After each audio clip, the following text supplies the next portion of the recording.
All right, now we're learning the Mimor of the Rebbe that the Rebbe said in 1981, Tafshin Mem Aleph. But he had this Mimor distributed, printed out, of course, and distributed in 1992. 1992. In other words, it was said, he said it like 10 years earlier. And right after he passed, he distributed this Mimor. This was basically the last, Mimor means Hasidic discourse. This is the last one that was distributed officially before he had his stroke. He had a stroke, and just days later. So this is looked at as like the final directions until the Rebbe comes back and redeems all of us. The third temple comes down from heaven, and all these other amazing, miraculous things that every normal Jew and human being is supposed to be waiting for. But we have to do something. That's the whole essence of Judaism, is not that we just wait for God to do it. That did happen once when the Jews were in Egypt, but they also suffered tremendously before that. Well, we're also suffering. But the Rebbe said, now it's depending on us to do it. Why is it dependent? Because one of the things Moshiach does is he's going to activate all the Jewish people. And the Lubavitcher Rebbe is the Moshiach. And so he's activating us. So here we have the orders of the Moshiach. So even if you don't accept what I just said, but at least let's learn and see what the Rebbe has to say. And then you can decide for yourself. B'siyata d'shmaya, with the help of God.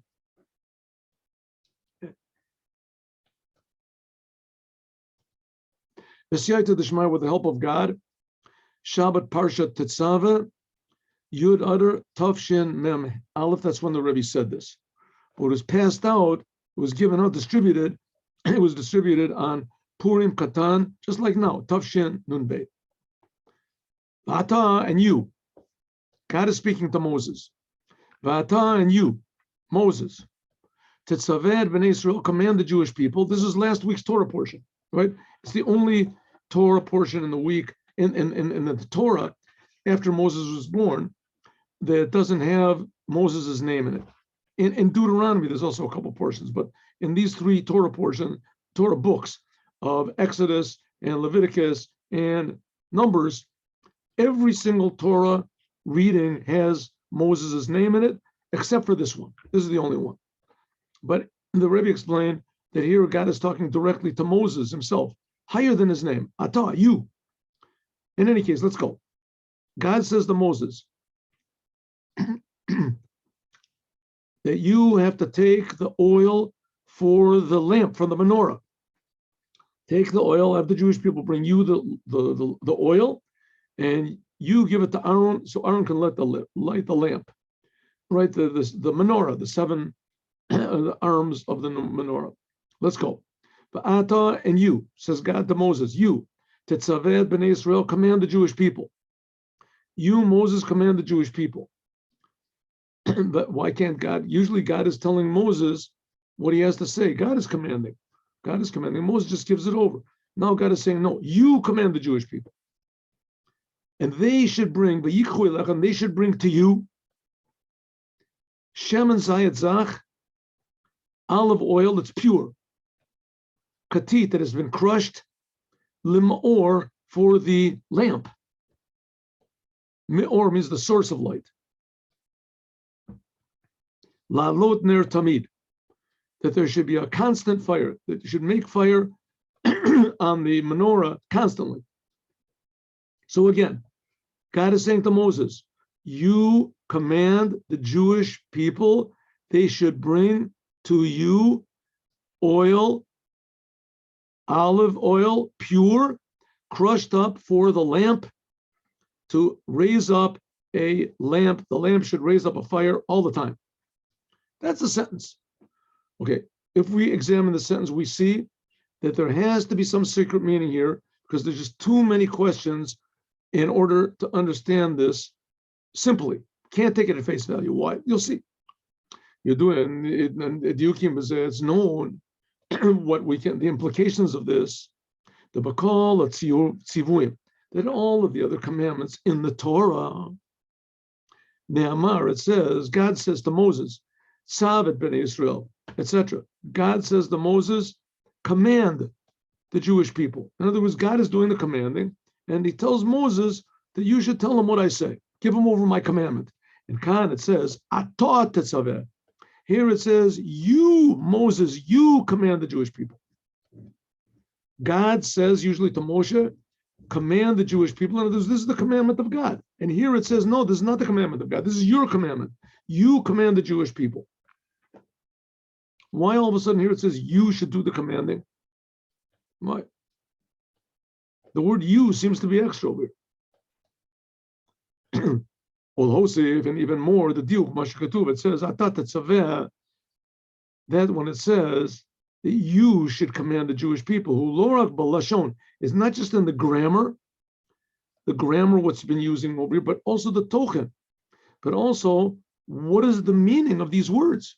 The lashon Atat tzaveh, when it says you, Moses, command, this seems to imply not just to give over my commandment, but that you, Moses, you're the commander, not me. God is saying to Moses, I'm not commanding the Jews to bring the oil to you. You do the commanding. So we have to understand, Moshe was shliach. Moses is not God. Moses is just an emissary. Limsor Yisrael, to give over to the Jews the commandment of God. Lama Ne'amar, why does it say over here, Moses, you do the commanding? No, Moses can command. Right? Moses can command. The whole thing of Moses is just to give over what God says. He's not the commander. He's just relaying God's messages. Here God says, no, here you're the commander. You're doing the commanding. Does that make sense? Also, so I mean, it doesn't make sense at all. And we're going to see that it's not so. We're going to see. So, I mean, why did God even say a thing like this? Moses, you command the Jewish people. What does that mean? God is saying it's not my commandment.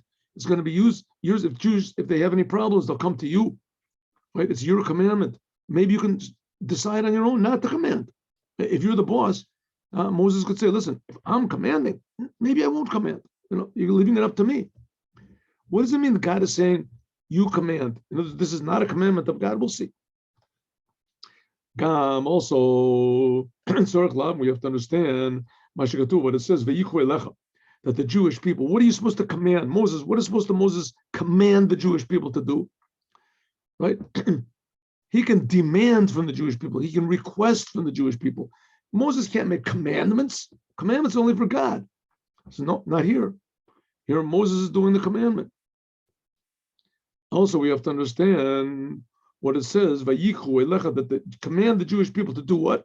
That they should bring to you this pure olive oil.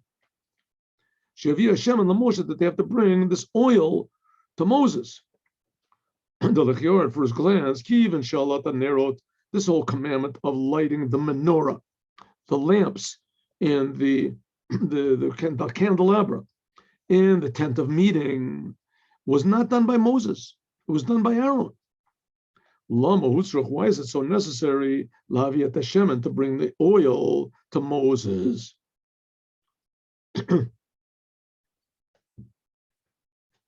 Okay, so we have two questions, and there's really a more important question which sort of surrounds all these questions. But let's finish the questions first. Question number one: why does God tell Moses, "You command the Jewish people"? Number two: why does it say that the Jewish people should bring the oil to you, Moses? Moses didn't light the candles. Aaron lit them. Why do they have to bring it to Moses? Take it directly to Aaron. Number three question. We have to understand what it says, Shemen katit limor, that it's crushed up for the lamp, the source of light. The lechaora, at first glance, this is not proper. It's not really understood. You don't crush the light up for the lamp. What are they trying to oil the lamp? The lamp is squeaky or something. You have to oil it. It's like a car. You're oiling the lamp. It should have said shemen la'ir. It should say oil to make light, not for the lamp. The source of the light. Also, we have to understand the pasuk acharei, and the sentence right after this, it says that Aaron, he will light the candles from evening till morning. The candles were only going from the evening until the morning, right? And then here it says that the lights should be lit all the time. They weren't lit all the time. The lights went out, and they had to relight them every evening. Right? So the lights went from evening until morning. Why? Why? Why does it say over here that they should be lit all the time? Okay, that's the specific questions. We have even a more general question. What do we care about this? This is a thing that happened in the tabernacle. Moses died 3,300 whatever years ago. And Aaron, he died before Moses. And the tabernacle, right, didn't last that long. It lasted 480 years altogether from the time they left Egypt. And that's it. That tabernacle has not been around for, a little bit less than 3,000 years. Hasn't been a tabernacle. So what is going on over here?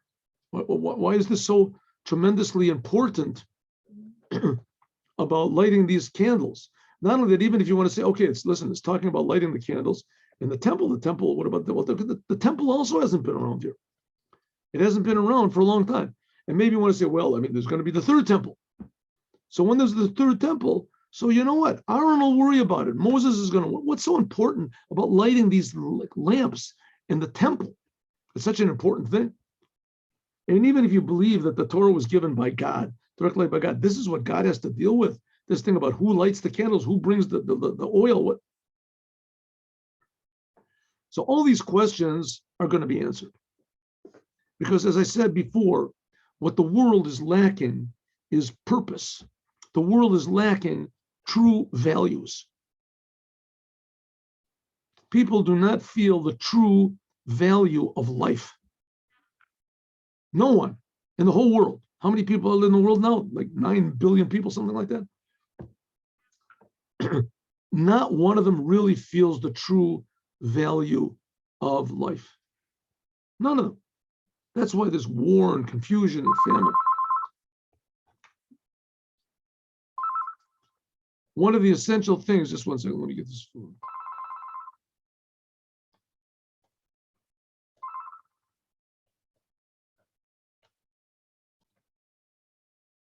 All right. So that's what we're talking about here. We're talking about in the Holy Temple that gave meaning to the whole entire world. Everyone in the world felt that there's a God that's creating them. To various degrees, they felt it. And even more, they felt that God is creating us for a purpose. And that's what the Jewish people did when they worked in the Holy Temple. They made everything in the world meaningful in a way that everyone is created to serve the creator of the universe, to return a little bit of what we owe the creator of the universe. That's called service. And part of this service, we're going to see how it works out in our soul,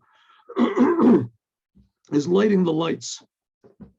And this is especially for the Jewish people, because the whole world, the Jewish people were the chosen people. We're chosen to tell the world how much God loves them, how important they are, because God is creating everybody in the world, constantly, individually. Okay, so when we understand this, we're going to have a whole new, dimension of understanding what is God and what is the creator and what is the world and what's creation and why we're here in the world and how important we are, and especially how important our actions, our speech and our thought is, and our attitude, our feelings. So here we go. Ready? That's what the Holy Temple is, to put true values into the world, to show everyone how to repay the creator who's creating us.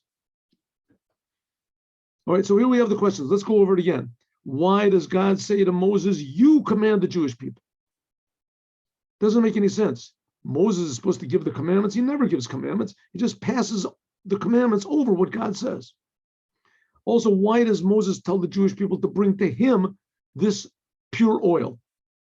He doesn't do anything. What's he going to do with the oil? He's just going to give it to Aaron. Aaron is the one that lights the candles. So Aaron, his brother, he's the one that should receive the oil from the Jewish people. Why did they bring it to Moses? Also, why does it say by Moses that the lights will be lit constantly? And by Aaron, it says only from the evening until the morning. And finally, the last question was, actually the second to the last, why does it say oil for the lamp? It should say oil for light, to make light. Shemen katit lamaor. Why does it say that the oil is crushed for the lamp, for the source of light? It should say it's crushed to make light. Why? Mimor is the source of light. Okay. The previous Lubavitcher Rebbe Yosef Yitzchak, he explains, he also asked these questions. And he explains in his Mimor, in his Hasidic discourse that he gave in Russia, this was what, I guess, shortly before he was imprisoned. He was put into prison in Taf Reish Pei Zayin. And he was put into prison on, 1 second, let me figure this out. He was put into prison. Yeah, that's right. He got out on Tammuz. So this was shortly before he was put into prison. He said this Mimor. It was said in Taf Reish Pei Zayin. Is that right? Anyway, we'll look and see. Anyway, Taf Reish Pei Zayin was when he was put into prison, and he said this Mimor in the same time, if I'm not mistaken, shortly before. Where was he put into prison? In communist Russia. He defied the whole communist regime. He was put into prison, sentenced to death, and he miraculously got out on Yud Beis Tammuz. Yud Beis Tammuz. Okay. The Tzave, this commandment. Yes, that's right. Right, that's right. That's right. This is before he was put into prison. The Tzave, the commandment, the Tzave, is Tzavta b'chibur. Tzivoy, what does it mean? Ata tetzaveh. Ata tetzaveh, Moses, not that you command. If it says you command, it doesn't make any sense. What does it mean? Moses gives commandments? No. The word tetzaveh means to connect. You, Moses, have to connect the Jewish people. God was telling Moses, Moses, you have to connect the Jewish people. Moses is the one that connects and joins the Jewish people with God.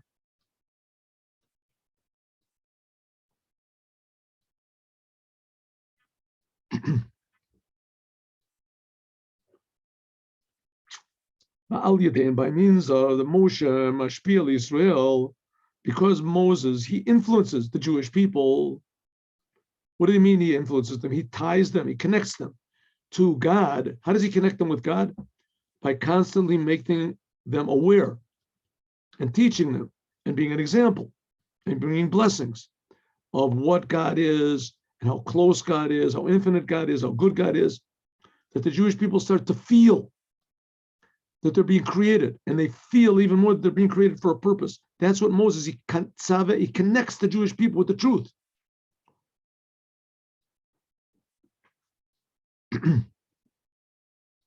Something like a person, he's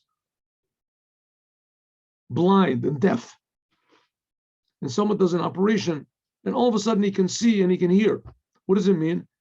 It's not that all of a sudden he produces things that he doesn't produce a world. He doesn't produce sounds. He just opens up his senses to what already is. The same thing, Moses opens up the Jewish soul to see what there already is, to see how close and good God is. That means attaches them. Al Yadisa, by means of this, Nasa Yisron, but Tosefa, but Moshe, by means of this, there is an addition in Moses. He takes to himself. That's what it means. The Jewish people should take to Moses.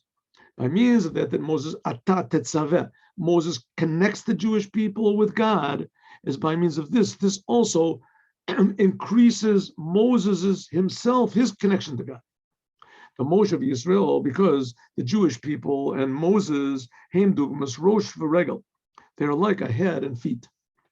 Moshe Katu, like Moses said, 600,000 feet are the people that I am in among them. Call Yisrael, the Jewish people, they're like the feet of Moses. And Moses is the head of the Jewish people. The Jewish people are like one big body. Right? When God wanted to take the Jews out of Egypt, so he said to Moses, Moses, go into Paro and say, my son, my firstborn, Israel. Some say it means my chosen one. My son, it doesn't say my sons, Israel. My son, my firstborn. The Jewish people are called the son, one child of God. In other words, they're one big body. The head of this body is Moses, the leader of the Jewish people. And the rest of the body is the body. In general, the Jewish people are like the feet. Well, just like in a person, the feet, they make the head, they mobilize, they move the head. The feet move the head. L'makom, to a place, she'arosh mitzad atzma, that the head on its own, eina yochel lagil, Hashem cannot get. And similarly, it is with Moses and Israel. She'al yadei, that by means of Israel, Israel, that's the feet of Moses. Mitvosef Eloi b'Moshe. That by means that the Jewish people raising up, they can elevate Moses. The Zeo, that's what it says, Sheish Meot Ragli. That's why Moses said 600,000 are the feet of the people that are among them. There weren't 600,000 feet. I mean, if you're counting the Jewish people, so Sheish Meot Elav, there was 600,000 just men.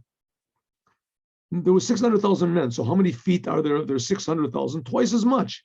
But that's not, when it says it was 600,000 feet, he's referring every Jew is called like 1 foot, right? A pair of feet, if you want to call it, of Moses. The Jewish people, they are like the feet, like 2 feet, and Moses is the head. All the Jewish people, all 600,000 males, they're just like 2 feet. They're the feet of Moses. By means of the feet of the people, Nimshach is revelation of Anochi Bekirbo. Moses said 600,000 are the 600,000 feet are the people that I am in them. What does it mean that Anochi is another a name? That's the first word used in the 10 Commandments. It's another, so to speak, name of God, Anochi. That by means of the 600,000 Jewish people, or they're called the feet, as this draws down the Anochi, the essence of God, inside of Moshe. Bekirbo shel Moshe. Inside of Moses. Moses had a lot of trouble from the Jewish people, but nevertheless, they make Moses mobile, like feet, make the head move the head. That's what God is commanding to Moses to do here. God is making Moses into Moses. He is telling Moses, I'm giving you a new power. You can Tzave connect, link the Jewish people to God. And what do the Jewish people do when they're connected to God? When they realize how close God is, how good God is. What should they do when they're connected to God? They will take to you this pure olive oil. That by means of that Moses, Tzave, he connects, Yakasher, and ties the Jewish people to God.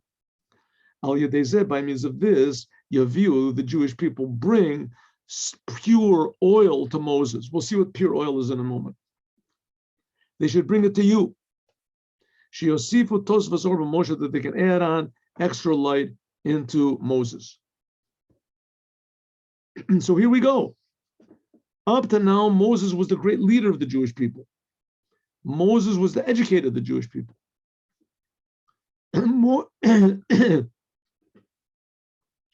Moses, if you want to call it, was the heart and the soul of the Jewish people. He cared about the Jews. He wanted them to, but now God is giving Moses a new power. Moshe, you have the power now to connect the Jewish people to me, to make the Jewish people see and hear and be aware of the creator of the universe. That's your job, Moses. Moses now has a new ability to attach the Jews with God. And once the Jews are attached to God, what do then? They bring pure olive oil to Moses. What does that mean? What's that? We'll see. This, of course, is a metaphor for something much more real. What is this oil? And it has to come from a crushed olive. We'll see.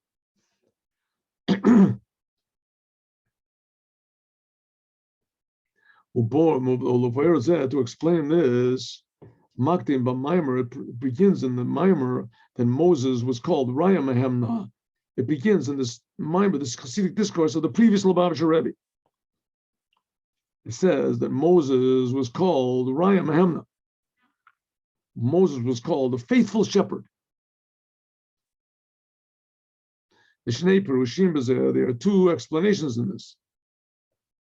Shehu Roa Ne'aman, that Moses is the faithful shepherd. In other words, you can trust him, right? He's trusted. He's always doing his job. He's a faithful worker. He's faithful to the task of the Jewish people. And the other one is that Roa means a shepherd, right? A shepherd. What does a shepherd do? The main thing was, what does a shepherd do mainly? What's his main thing is? He takes the sheep out to eat. He takes the sheep out to pasture. Sheep can run around and eat. That's the main thing of a shepherd. Roa means also to feed. That's a roa. A roa, a shepherd, means that he shepherds the sheep, means that he brings them to places where they can eat. It says, so on one hand, we can say that Moses is a faithful shepherd. But on the other hand, we can say that he shepherds the faith. He feeds the faith of the Jewish people. He feeds it. Shuzanam Afarnes at Yisrael, that he feeds and nourishes the Jewish people with faith. What does that mean? That the faith which already exists in the Jewish people, mitzad atzmam, on their own, Jewish people, they are ma'aminim b'nei ma'aminim. Jewish people, every Jewish people, in that he is a Jew, believes in God. But it could be that this faith is ma'akiv. It surrounds. It's not internal. And this Moshe, that Moses shepherds, he feeds, strengthens the faith of the Jewish people, who Shemuna means that the faith should be more internal. Okay, let's see what this means. What are we talking about? What's the message of Jewish people in the world? God exists. God creates us. God creates everything. Nothing exists on its own. Everything is dependent totally on God. If God does not create something, it's gone. It never existed. We're talking about the planets and the stars and me and you and the earth and the scientists and the angels, everything. God is creating everything constantly. But what's most important is that God's creating me and he's creating you. Every person can say that to himself. God's creating me. And now everybody to a certain degree feels this. It says, this is always brought up, and that a thief, before he goes to steal, maybe it's just a Jewish thief, maybe it's just a religious Jewish thief. There are such things. But nevertheless, a thief, before he goes to steal, a Jewish thief, a Jewish religious thief, he goes to break into somebody's house and steal. What does he do? Prays to God. He's a religious guy. He prays to God. Why is he praying to God? Because he wants to succeed in stealing. Why does he believe in God that you shouldn't steal? Because he wants to steal. He likes to steal. So in other words, the faith that he has in belief in God, it didn't really enter into his personality. It didn't enter into his desires, into his insides. His insides, there's me, right? There's the me. And also part of me, it doesn't hurt. I'll pray to God also. So he's doing two opposites, two totally opposites. Doesn't this seem strange to him? No, doesn't seem strange to him at all. Exactly the opposite. He really gives himself a lot of credit that he prays to God. It shows that he believes in God. He's a religious person. Maybe he'll give some of the money to the synagogue. But why is he stealing? He says because he's stealing because there's a big part of him that's a thief. And he's very good at being a thief. And he enjoys it to a certain degree. And there's a lot of, and it makes him feel alive. That's who he is. He's a thief. But the person is a thief. So he says that's maybe who you think you are. But the fact is that's not who you are. Why is it that you think you are a thief? You don't think you are a Jew. You don't feel your Jewish soul. Why not? So he says, because the faith, this feeling of God, didn't really come into your insides yet.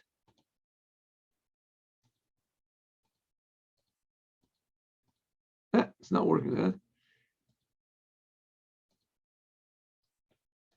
No, I see that it's not gonna. Okay, we'll just leave it like this. Good.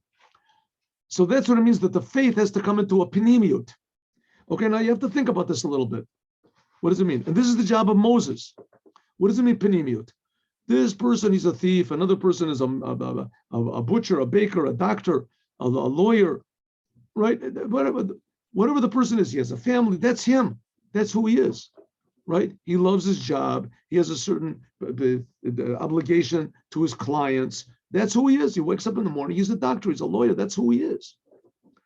That's who the person is. Well, says the Rebbe, that's not so. That's not really so. That's maybe one of the things that you do. It's one of the talents that you have. But if you're a Jew, who you really are, is you're a Jew. And a Jew is a person that's connected to God in his inside. He would never consider stealing. Unless, according to the Torah, was permissible. If he was dying from hunger or something and he had to have it, then it's permissible to steal. Only as much as you need for, right? You have no choice. Right? You're under duress. You can't. Okay, you have to look it up, but nevertheless, that it's permissible to go against the Torah if your life is really, truly at stake. Yes, 100%. Then it's good. But if it's not, you can't. This person who's stealing is a thief. He's not dying if he doesn't steal. He's not going to. So the answer is, that's what the job of Moses. Moses is here to make the Jews first and everyone in the world inside, that their inside feelings, their inside love, what they really love, and the inside is God. And they can also have a love of money and their family and everything, but it's nowhere near as great as the love of God, and it will never usurp the love of God. If they love money, it means they have to steal to get it, they won't do it. A person that loves himself, so just find a way not to get caught. Says the Rebbe, like this thief. The thief is praying to God. Why? Because the feeling of God is not inside of him. Whose fault is it? Moses' fault. The job of Moses is to put godliness inside of everyone in the world. True, if people don't want to accept it, that's another thing. But that's supposed to be the job of Moses, the ability of Moses, the purpose of the Moses in every generation is to attach people to the truth, to what God is, to the Creator. And when he does that with Moses and the Jewish people, the by means of that the Jewish people, one second. Yeah, I'm sorry, we skipped one. That's what it means that Moses feeds the faith of the Jewish people. Every Jew has faith in God. They know that God exists, but Moses' job is to bring it into their personality, into their day-to-day life, into their very essence. And that's what it continues in the Mimor. That when Moses is called the faithful shepherd, the intention is this, not just to Moses, but also as Pashtusha the Moshe B'Kol Dor, the representative, the branch of Moses in every generation. Every generation of Jews has to have a Moses. If there's not a Moses, then the Jewish people are like sheep without a shepherd. They just get scattered all over the place and they get run over by trucks and fall over mountains and things like that. There's no such thing as a sheep without a shepherd. You ever see a stray sheep wandering around, right? You see a stray dog, a stray cat running around, right? Running around. You ever see a stray sheep? No such thing. A sheep gets strayed, that's it, he's finished. Same thing with the Jewish people. If there's no Moses, then the Jewish people, they intermarry, they go berserk. There has to be a Moses that keeps at least as many sheep as possible connected to the Creator. The Rosh Elf Israel, and that says there has to be a Moses in every generation. That's the head of the Jewish people in every generation. They are the ones that strengthen the faith of the Jewish people and make the faith into reality, to make the faith into day-to-day, that God becomes more important than money. God becomes more important than anything. Money is not bad, nothing wrong with bad, but it's not as good as God. And that's what we don't feel it. Why don't we feel it? Because we're not accepting what Moses is presenting us. Moses is trying to connect each and every person to the Creator. The faith of every Jew should be panemius in the inside. Mordechai, just like in Mordechai.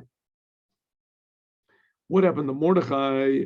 Mordechai and Purim, he was the representative of Moses in his generation. Like it says, Mordechai Badoro Kamosha Badoro. Mordechai in his generation was like Moses in his generation. Jagab is a man Gazeres Haman, that even in the time of the decree of Haman, Shalimu Torah, that Haman made it, that learning Torah and doing the commandments was impossible unless you sacrificed your very life for it. Nevertheless, in that time when Haman was really riding high and he was making all these terrible decrees against the Jews, it says that Mordechai, he killed kilos, that he gathered groups of Jews and he strengthened the faith of the Jewish people in God. To learn the Torah and doing the commandments. Mordechai did not say, Jews, let's learn Torah and we'll all die together and we'll go up to heaven together. He didn't mention heaven at all. He said, Jews, any second that we can do the will of God, let's do the will of God. We're not going to be afraid of anything except for God. Haman cannot do anything to us. And he spread Torah. And after Shema V'Arucha, that's what Mordechai did, that he learned Torah with the Jewish children. He put this faith of God inside of them. Every normal human being in those days was afraid of Haman. And he made it that the Jewish people, the children first, were afraid only of the Creator, and that completely negated any other fear that might pop into their mind. That's called inside, putting the faith, strengthening the faith. Well, after it's explained that Moses and his representative in every generation, they're the ones that strengthen the connection, the faith of the Jewish people in God. Mavur explains, and the Creator, it's explained, the previous Lubavitcher Rebbe explains, the diuk, lashon, that what it says, shem and katit, that Moses is telling the people, bring to him this pure crushed oil, or to the lamp, to the source of light. And he says, bring this oil to the source of light. It doesn't say to bring it for the light. Why does it say to bring it to the source of light? Because in the time of exile, that every single Jew is broken and crushed, like this olive oil, like this olive is crushed, is by means of that, Megim Lema'or. In the time of exile, in order to hold on to your Judaism, and say, I am a Jew, it means that a Jew has to come to the essence of his soul. The essence of his soul. He has absolutely nothing to gain from saying that he's a Jew, except the truth. And that's the time when the Jews to hold on to their Judaism, namely when they're crushed and still hold on to the Judaism, this brings out the essence oil of the Jew. That's what's called crushed for the Mimor, the source of light. So in the time of exile, when we have Mordechai leading us, the Moses of his generation, leading us, that gives them the power to defy the evil decrees and the darkness of the Jews, the fear of the world, to defy it. And where does a normal everyday Jew like me and you, how do we get this power to do a thing like that? It comes from the Mimor, the source of the light of the soul. That's what it means. When you're crushed, it comes to the Mimor, the source. That's what Moses does. That's the job of Moses, of Mordechai, of the Rebbe, of Moshiach, to make the Jews reveal the essence of God in their souls in the time they're being crushed. We're going to put this together. We're just in the beginning of the Mimor. We have to understand what is the connection of katit, being crushed up for the source of light, to what's explained before that it says that how do we get to this essence of the light? One second. Shit, there's a word missing here. I think 1 minute. Give me a minute.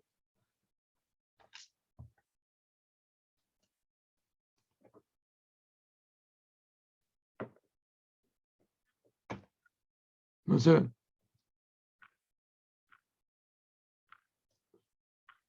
Excuse me 1 minute.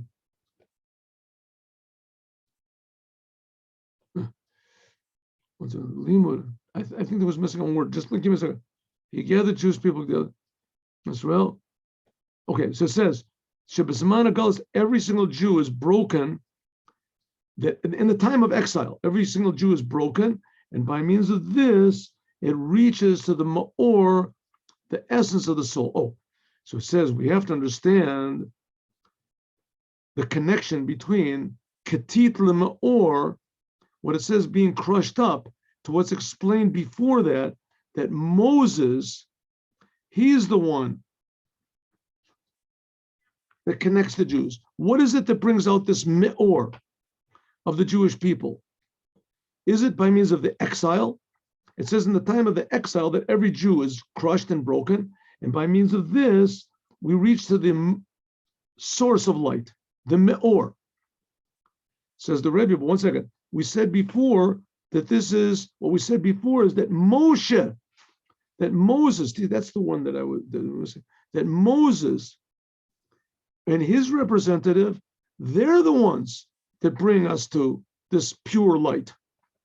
The exile brings us the difficult times, that brings us to the pure source, the essence of the Jewish soul?